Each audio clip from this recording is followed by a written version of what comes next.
One of the things I've realized is that there's so many chemicals in laundry detergent and the soaps out there. So I either make it myself, it's actually pretty easy, or I use my green fills. If you go to chantelrayway.com/soap, I'll give you my free recipe for laundry soap. Or if you just feel like buying one that's really clean and not filled with tons of chemicals, you can get it there, chantelrayway.com/soap.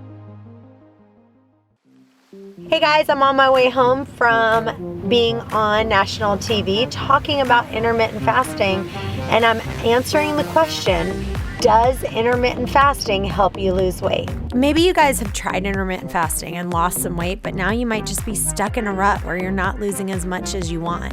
Well, I've interviewed over 1,000 thin eaters, and I've learned that intermittent fasting is just one of the tools they use. But there's so many more. There's 9 other principles that they use to stay thin. To get out of your rut, click here to watch this free video. Hey guys, welcome to today's episode, and I'm excited to introduce to you Jeremy Fox. He's a licensed therapist, and our title today is Trauma and Problemed Eating. So welcome, Jeremy. Hey, good to be with you, Chantel. It's awesome to talk to a fellow podcaster here. So tell listeners a little bit about yourself. Absolutely. So I am a licensed professional counselor, LPC, in the state of Colorado. Originally, I'm from South Carolina. I'm a Southern boy at heart. So I got my master's degree and then got my license and did a lot of post-grad work in trauma, specializing in EMDR, which is eye movement, desensitization, and reprocessing. It's a mouthful. It's a clinical modality that focuses on helping trauma survivors to overcome really negative past memories that have emotional and physiological symptoms ingrained, and that sort of investment there. So stuff like sexual assault, people's memories of being assaulted sexually, physically, even emotional verbal abuse, EMDR really helps with. So that's where I go. And it helps with a lot of physical behaviors that maybe we're doing without wanting to, and that can include eating. So awesome. So tell people, what does EMDR stand for, and what exactly is EMDR, therapy? So EMDR, eye movement, desensitization, and reprocessing. So it is a modality that uses horizontal eye movements to keep people's attention in the present, to offer a distracting stimulus while they're thinking about a traumatic memory. So as an example would be, let's say someone has what we would call single episode PTSD, post-traumatic stress disorder, from a car crash that was really cataclysmic, okay? And so they'll sometimes, if they're riding in the car, or if they even see cars on TV or in commercials, they'll remember this and have this biological reaction, maybe a tightening in the chest or a reliving of this incident. So what we would do with EMDR is obviously prep the client, teach them to do some breath work, teach them to imagine a calm place they can go to. And then once we've done that, we go into the traumatic memory. And so we have the person in session think about the memory itself, a negative thought like I have no control, or this is going to happen again, or something like that. Have them think about the negative emotions that surround this event, how they feel about it, and have them name the body sensations that they're feeling, and name a positive belief that they'd rather have, like I can drive safely, or I can react to my surroundings. So we have them notice all of that, and then we have them move their eyes back and forth. Research has shown that horizontal eye movement activates delta waves in the brain similar to that of slow wave sleep. And we know that slow wave sleep is a time when memories can be reconsolidated, or in layman's terms, reformed, reshaped, put in a form that is less fragmented and traumatic, like we know PTSD memories are. They're very physical, very timeless. It feels like it's happening now. The memories are taken from that form and put in an episodic form where you think, okay, that was terrible, it's awful, but it's over. So if you can think of almost any traumatic event that you've been through, EMDR can be a really good solution for it. So, let's talk about how trauma can lead to overeating. Absolutely. And lead to people running to food. So my mom is actually a licensed Christian counselor, and I had a pretty, I had a pretty cush upbringing. You know, I used to live right down the street from Joe Gibbs. Do you know the Washington Redskins, Joe Gibbs? Oh yeah, wow. Yeah, so like I lived in a really nice neighborhood. All the people who I literally had Joe Gibbs live here. I had all of the top Redskins, Joe Theismann, John Riggins. They all lived like, you know, right in the same neighborhood. So I lived in a pretty, upscale, area. My mom, Sure. she's a licensed Christian counselor. But my dad was never around. He was actually a drug addict, and they got divorced when he was 12. And I really can't think of very many traumatic events that I had in my life. The only one I could think of is that one time I actually did see my dad do drugs, and Mm.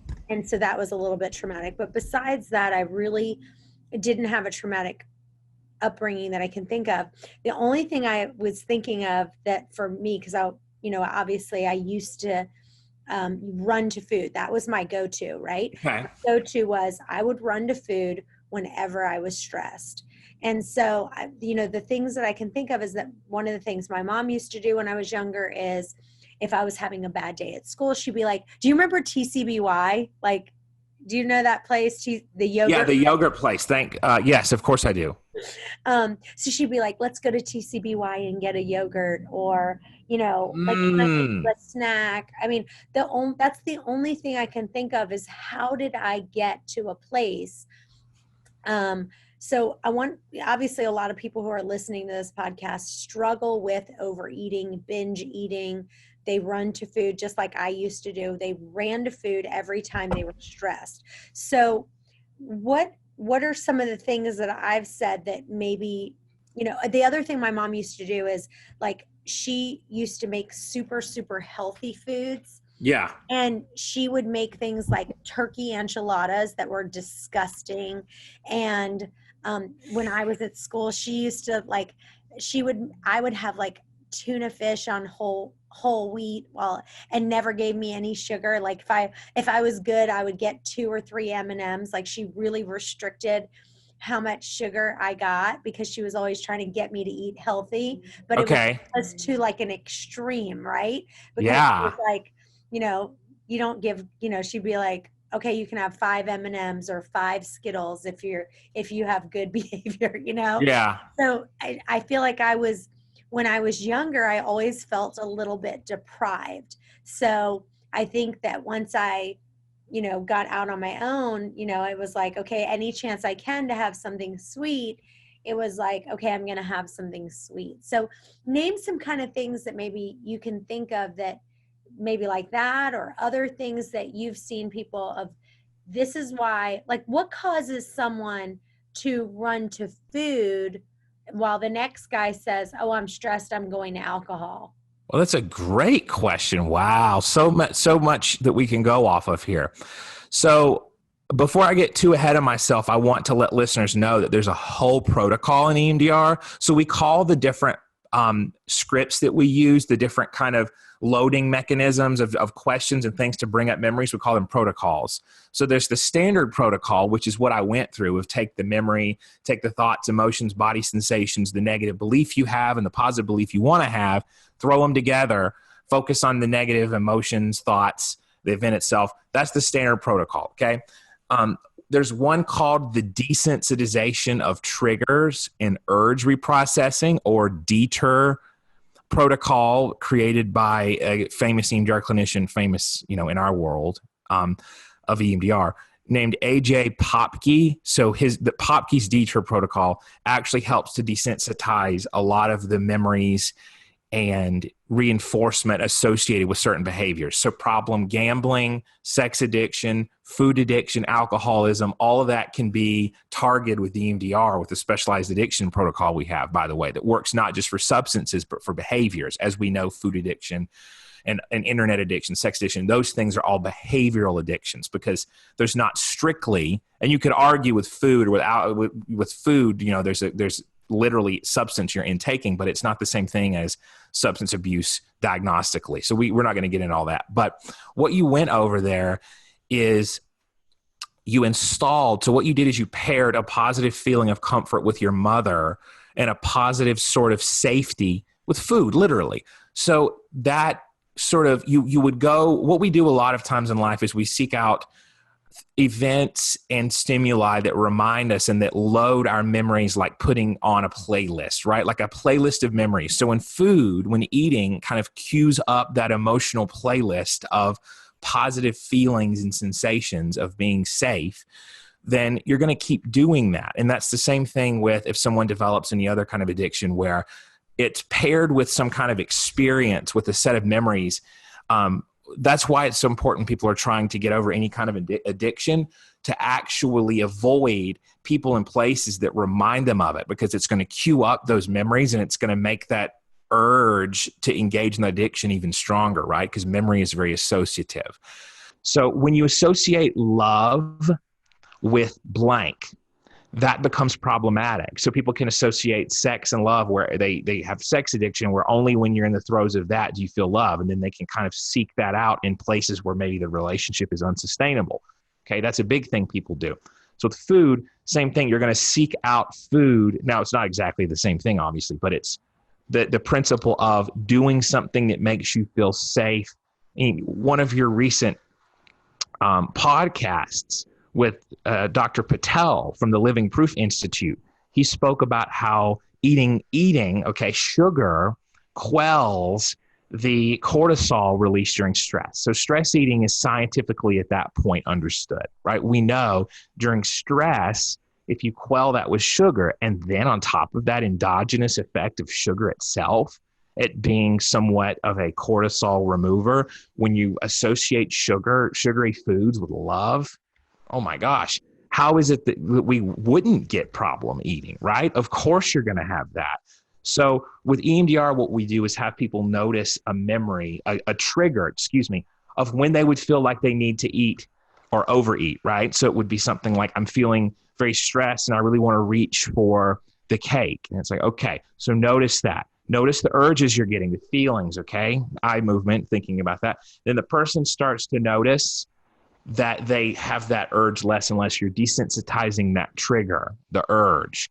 So that's how the EMDR works with problem eating or any problem behavior, where you feel the urge. Because anytime we have a behavior that we don't want to do, that we're doing, no matter what it is, food, anything, we want to gain control of that, because there's a part of us, there's a vulnerable part that is making this decision for us. We would call that an ego state. A part of us, usually younger, that is doing something like a safety blanket mechanism. And it gets problematic because when that's our only coping skill, that's unsustainable. Hey guys, one of the things that will take your weight loss to the next level is coaching. You can either work one-on-one with me or one of our certified private coaches. If you'd like, you can schedule your free call. It's a 10-minute strategy call just to see if coaching is going to really take you to the next level. The other thing is listening to the audiobook. Listening to the audiobook and getting the video course that I've done, people are seeing dramatic results. If you just listen to the audiobook 30 minutes a day over and over and over again and get the video course, go to chantelrayway.com and check out the video course. You won't be sorry you did. Hey guys, I want to tell you about a great product that you absolutely cannot live without, and it's called Digest Aid. When you're stressed, you might not be able to produce as much stomach acid. And if you're eating a little more right now and you're stressed, you need help to digest your food. My Digest Aid that I created has enzymes that are capable of doing just that. It has both betaine HCl, not just HCl, but an enzyme pepsin that helps your body digest your food, which is really unique. And right now, all of our products are 30% off. Go to chantelrayway.com, click on store, and get yours for 30% off. Just use the promo code PODCAST. I don't know about you guys, but I've been doing a ton of cooking lately, and I've been having so many new recipes. Go to chantelrayway.com/free recipes to get the best kale dressing recipe you'll ever have, the dairy-free artichoke dip that you will love for completely free. I also want to give you my entire free smoothie book that has the best smoothies. One of the things that can help you lose weight is just to replace one of your meals with an amazing smoothie. So if you're eating 2 meals, just make one of them a smoothie. You can get my free amazing recipe book at chantelrayway.com/free recipe. And our protein shakes are amazing as well. And right now they're 30% off. Go to chantelrayway.com, click on store, and use podcast for the 30% off your protein shake.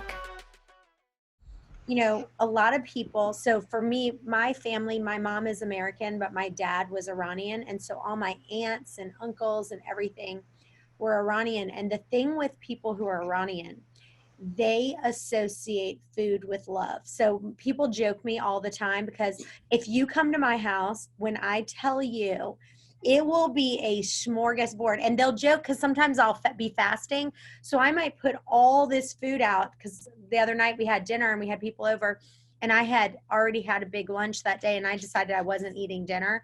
And I tell you, I had a spread like you wouldn't believe. And they were like, Chantel, you're not eating? I was like, I'm actually fasting. I already ate for lunch. I'm not eating Right. tonight. And they just can't even believe how much food I put out.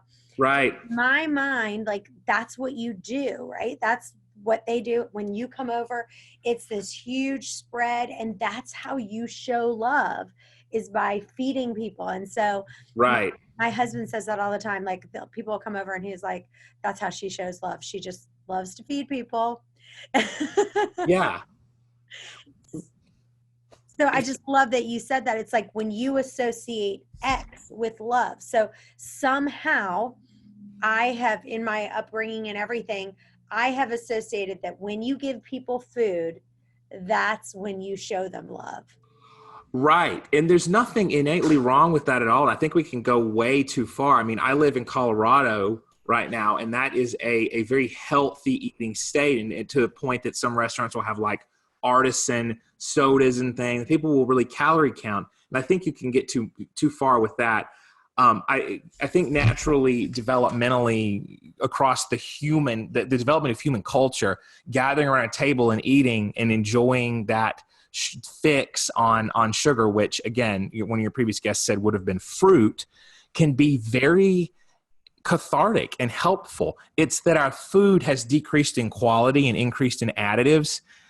And that's a nutritional and therapeutic issue, right? It's like we have these communal societal gatherings as social beings that are perfectly acceptable, enjoyable, and really positive and recommendable, like just absolutely essential that we socialize. So the problem becomes how much we can do that with the memory in place of that we would be eating, right? The muscle somatic memory and the mental memory of eating foods at that time when we're doing this stuff. So it's very associative. So food being associated with love, the substance of food itself, versus like the table and the gathering of people being associated with love, we can kind of extricate those a little bit and try to keep it where you can still be in that environment. Maybe imagine, okay, instead of doing this, so part of EMDR is what we call the installation phase.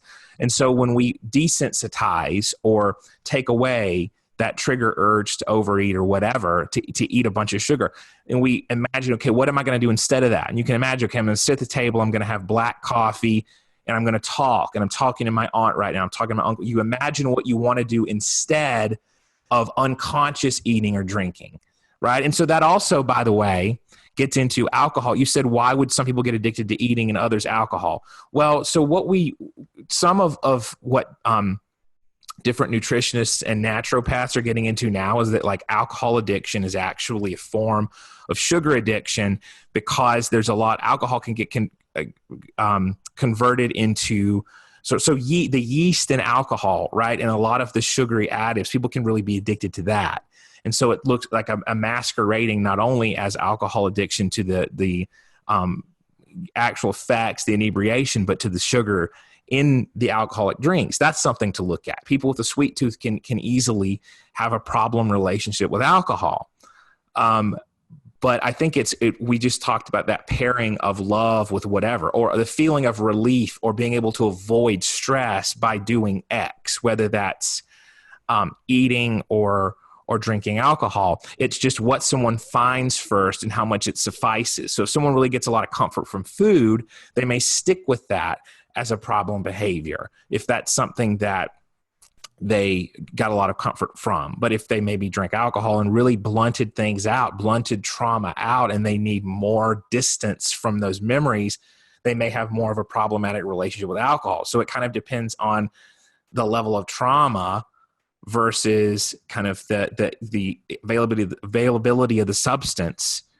There's a lot of factors there, but the more someone wants to escape, the more psychoactive the drug they're going to pick, right? So if they just need a little bit of a dopamine burst to feel better, food may suffice.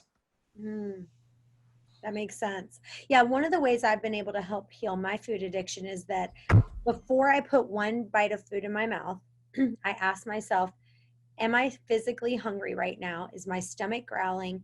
Am I using food for any other reason than fuel for my body right now? And right. When I'm not hungry, I have to literally stop and pray. And I'm like, God, what I want to do right now, I'm completely stressed.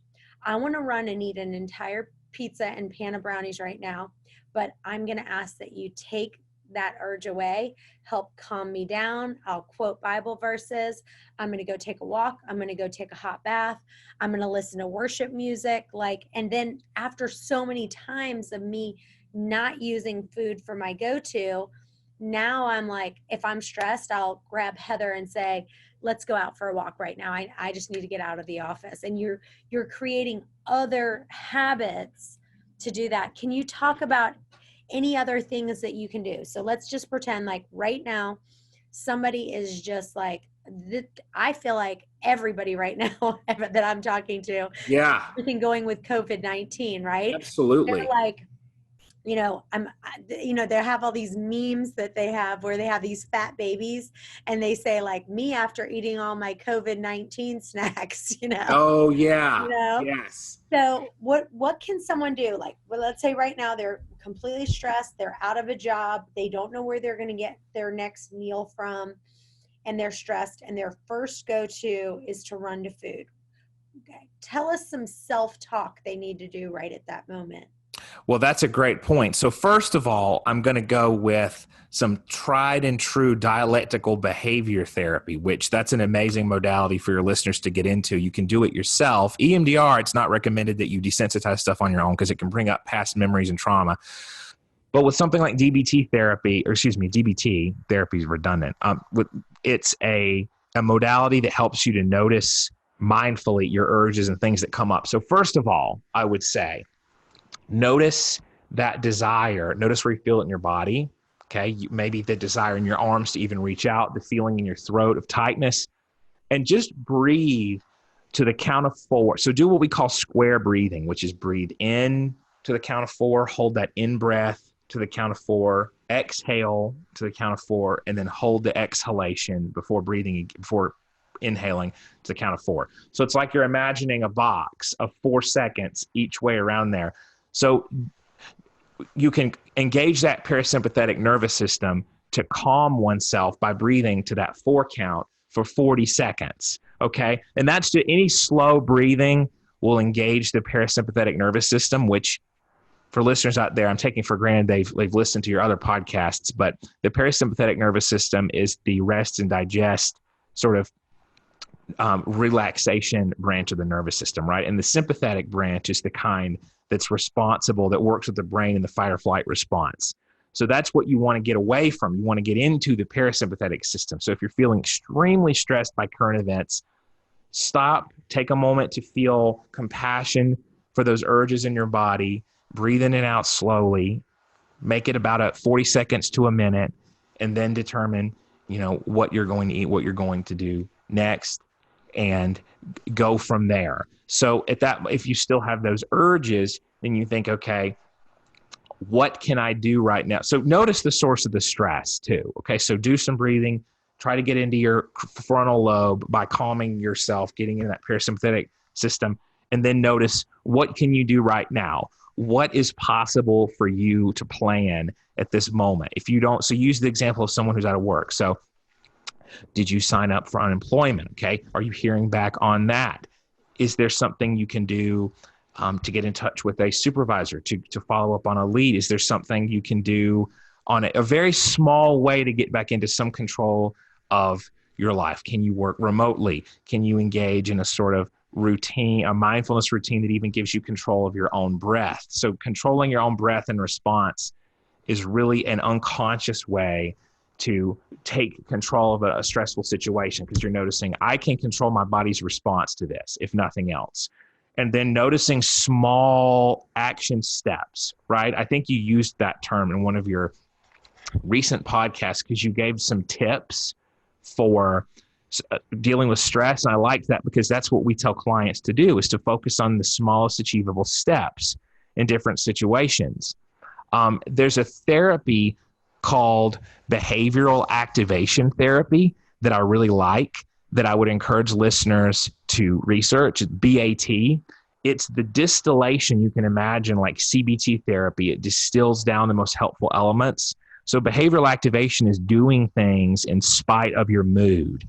You can't always think your way to feeling better. I tell clients that all the time because they think they can reason with their negative thoughts. And sometimes cognitive restructuring is helpful, right? Usually when a therapist is there.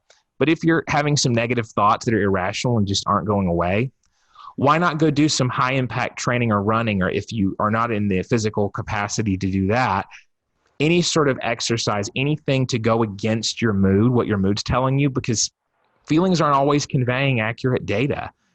Be compassionate with your emotions, but do things in spite of them. Behavioral activation therapy teaches that, and it's such a great resource. Plan out what you're going to do during the day to give yourself maybe 10 minutes to worry and to think about what's going to happen. Plan your worry and then say, okay, I did that. Now I'm going to get into whatever it is that I can control. These action steps all throughout the day. That's great. Well, I want to ask you a question from a listener. Sure. Her name is Julie in Corpus Christi, Texas. And this is her question. I eat too fast and I know it isn't helping my weight. As much as I've tried, I can't seem to break the habit. I know that eating too fast can contribute to being overweight.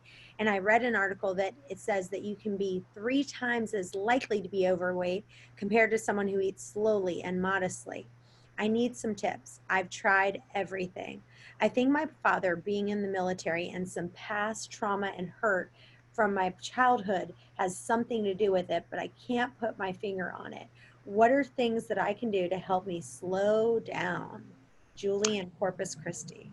That's such a great question. And she even gave some past history there. I would have guessed that there was some sort of problem stressor there, some maybe early stressor just from the question, but she actually provided that.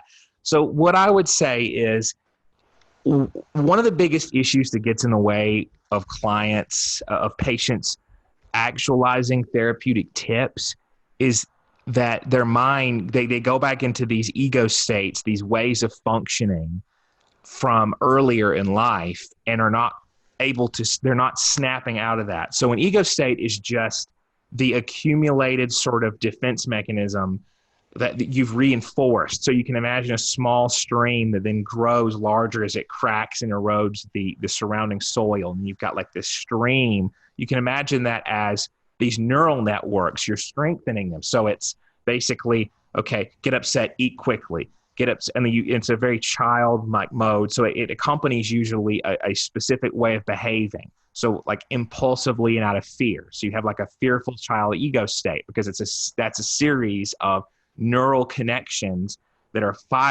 have fired together, and now they've wired together, to use that helpful rhyme. It's what we talk about like in neuroscience. Neurons that fire together, wire together, these responses become embedded, but the great news is they can be rewired. So I would say what's happening is she's entering in, and it's not fluffy, cutesy stuff. When we talk about ego states, she's entering in this way of thinking that's very tunnel vision and sort of reactive of, okay, better eat quickly, probably a feeling in the body, a somatic marker, we would call it, of stress, and then eating quickly to quell that and focus on something else besides the inner feeling or the compulsion that goes with stress. So I would say, and this is going to be such a cliched answer, but it's because it's true, try to be as mindful as possible of your emotions. Breathe in slowly. take a bite, focus on cutting the food. If it's something that you're eating with utensils, get your get your prefrontal cortex online in some way. Count, do like some backwards non-sequential counting, do some things that get your effortful thinking online. Because if you're limbic system eating, if you're eating in a sort of anxious state, you're in tunnel vision and not thinking about slowing down. You're not accessing that cognitive mode. So it's what I call expanding your window of tolerance. So I didn't invent that. Stephen Porges talks about that a lot. He's a really awesome neuroscientist who talks about polyvagal theory in the vagus nerve. And you've talked about that in some of your previous episodes. But this window of tolerance of what we can tolerate emotion-wise before going into our fight or flight mode or our shutdown response, right? We've got to widen that through limited exposure. And so doing as much as we can, small steps to quell these embedded fight or flight responses would be helpful. So when you sit down to eat, breathing in deeply, noticing what the plate looks like, what's on the plate, taking a bite and saying to yourself, okay, I'm chewing this slowly. I'm noticing it. Even something as artificial as setting a timer, like kind of timing how you chew. Get really creative with it, because the more cerebral you can get with this, the less you're going to go into a limbic system, tunnel vision, fight or flight mode of eating or anything else. You're allowing yourself to impose some structure on it. Love it. I love it. Well, this has been great. Tell listeners where they can find you and where they can follow you. So listeners can find me. I have a Facebook business page that's just facebook.com/Fox Counseling. So you can find me there. My brand name is Fox Therapy, but Fox Counseling was the name open on Facebook. So they can also find me on Twitter at Fox Therapy LLC. So that's where I engage a lot with listeners. You're a big Twitter guy. What? You're a big Twitter guy. Yes. So Twitter, there's a really good therapeutic community there, and there's a lot of disinformation too. So what I like to do is share very non-shaming stuff about trauma, because we have to start with self-compassion with trauma. And that doesn't mean enabling yourself to continue stuff. It means telling yourself, it makes sense that I'm doing this. It makes sense what's happening. Who wouldn't be feeling and doing what I am now? You have to acknowledge it and give yourself that permission to change. With DBT, dialectical behavior therapy, there's this idea of dialectics, or two opposing ideas of like, I want to change, but also I accept myself. And you've got to have both. So what I like to do is really dispel a lot of trauma myths that are out there, and the whole pull yourself up by your bootstraps, just get over it mentality. Like people say, oh, just stop eating. Well, people develop habits for reasons. And if they didn't have comforting support, they're going to have comfort food. And we have to be very diplomatic about addressing this stuff. Yeah. Awesome. Well, thank you so much for being with us today. This is great information. And you guys stay tuned, because we have another episode coming up in just a minute. Bye-bye for now.